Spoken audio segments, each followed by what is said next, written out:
Hi busy people, మా పెద్దమ్మ ఊర్లో అమ్మవారి పండుగ అయితే జరిగిందండి. ఇక్కడ చూసారు కదండి, బల్లి వేషాలు ఇవన్నీ పెట్టేశారనమాట.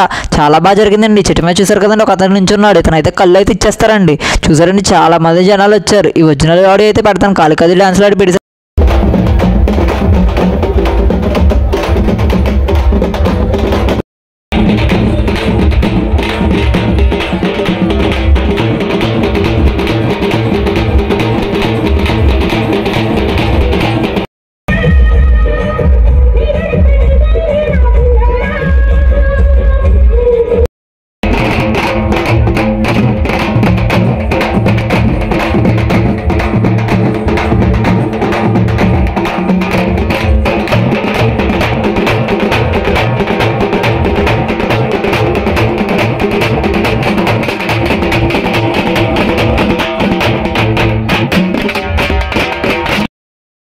పండగ అయితే చాలా బాగా జరిగిందండి. చూసారు కదండి, ఫైనల్గా అగ్నిగుండాలు అయితే రెడీ చేస్తున్నారు. సరే అండి, బాగా నెక్స్ట్ వీడియో మళ్ళీ కలుద్దాం.